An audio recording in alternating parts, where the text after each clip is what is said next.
Bom, a gente falou agora um pouquinho aqui para você a respeito da vinda de médicos estrangeiros, que é uma questão polêmica que nós precisamos acompanhar todos nós.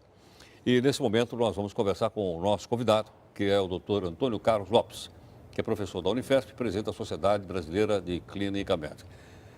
Doutor Antônio Carlos, muito obrigado pela gentileza, pela participação aqui conosco. Bom, agora eles chegaram, estão aqui no Brasil, né? O que significa isso? Os prefeitos devem estar comemorando porque eles não tinham médico lá, é isso? O senhor concorda com isso ou não? Bom, isso é um dos absurdos que está acontecendo no país, né? Sim. Vai exatamente na contramão de tudo aquilo que nós estamos preconizando, que é a relação médico-paciente, o humanismo na prática médica e que envolve aspectos culturais. Nós não entendemos pacientes de atenção básica de saúde, nós entendemos o paciente, que vai ser de atenção básica de saúde ou não, depende da competência do profissional. Então, a forma que, sem revalidar o diploma, ou dando um cursinho de 15 dias, é um absurdo que ocorre e nenhum médico em sã consciência pode estar de acordo com isso. A menos que esses médicos que estão chegando sejam mágicos. Poderão ser mágicos, eventualmente. Porque vão conseguir exercer a medicina num lugar onde não há a menor infraestrutura possível. É dinheiro público que vai para o ralo. E, além disso, é uma maneira de se passar dinheiro para Cuba, de uma maneira que se percebe claramente que a intenção é essa. Essa proposta já é antiga, não é de agora. Ah, essa proposta existia antes? Sim, já, na época eu estava em Brasília, na Comissão de Recenseamento, já existia, né? E há um compromisso do governo brasileiro de repatriar esses médicos que eles patrocinaram a ida para Cuba em 1992, em 2002, 2004, por aí, né?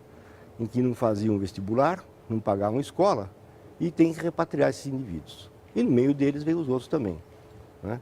E um absurdo também de ordem social que esses indivíduos viram sem família, né? Ele veio sozinho? Vem sozinho, sem família. Não pode trazer a família? Não pode trazer a família. E isso é um problema de natureza social muito sério, né?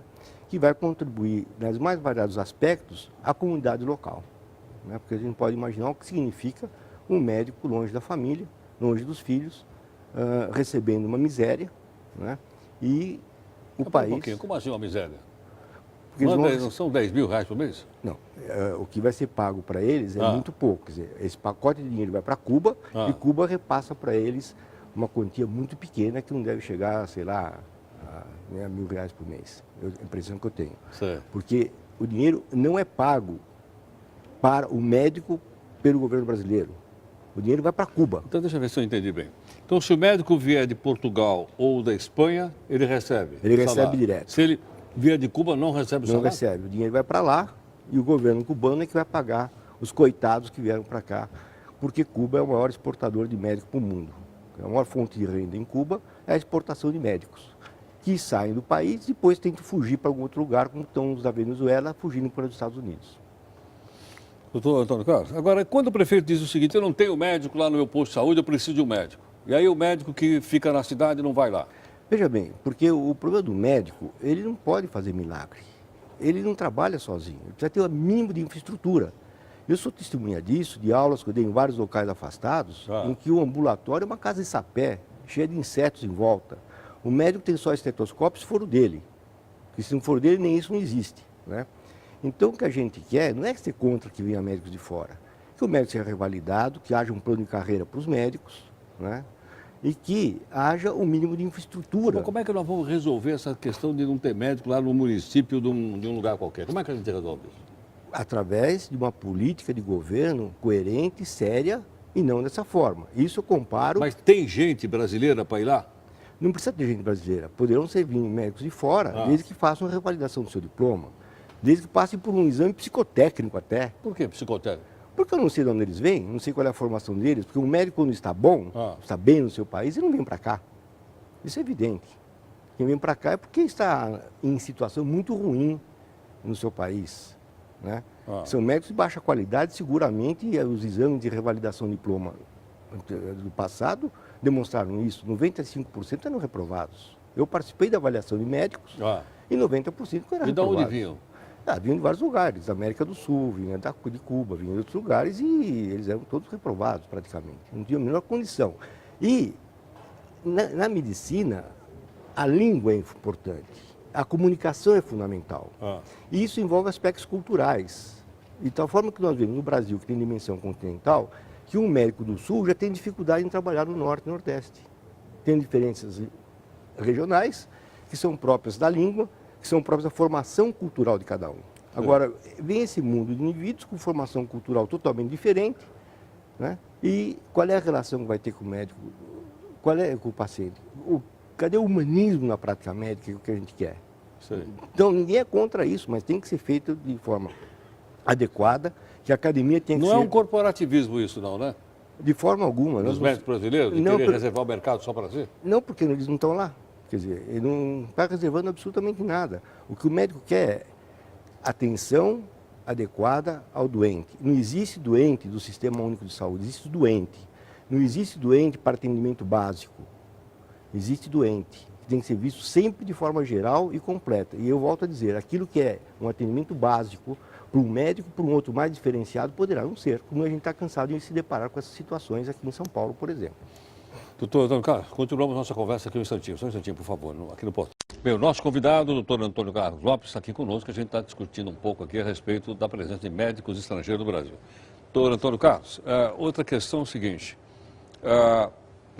será que a população vai chegar lá para se consultar tranquila? Ela vai poder confiar no médico diante dessa polêmica toda? Olha, evidentemente que o nível cultural dessas pessoas é tão baixo que, bastando passar a mão na cabeça deles, já será motivo de conquista do médico, né? Porque a carência é muito grande. E, por sorte, a maioria das doenças, muitas doenças curam até apesar do médico, né? E muitos serão curados espontaneamente e isso será atribuído a esses médicos que lá estarão e que seguramente não têm competência para exercer a medicina no Brasil. A nossa medicina é de bom nível, né? E nós não podemos admitir que realmente isso mancha a medicina brasileira do ponto de vista político, do ponto de vista acadêmico, do ponto de vista ideológico. Nós entendemos que atrás disso há uma ideologia, né? É uma forma de se passar dinheiro para Cuba, sem que se tenha consciência pública disso tudo, é preciso que a comunidade saiba disso, que é nosso dinheiro que está indo para lá, né? Há um interesse em repatriar esses médicos, esses estudantes que foram para lá sem vestibular e sem pagar a escola e que agora querem voltar para cá. Vimos agora há pouco um deles todo contente, que estava há 4 anos fora, queria voltar para cá, acharam a oportunidade de voltar, né? E o médico mal preparado é um perigo. É melhor não haver médico. As faculdades brasileiras preparam bem os médicos? Essa pergunta é interessante. Eu acho que não, porque faz parte de uma política de governo errada.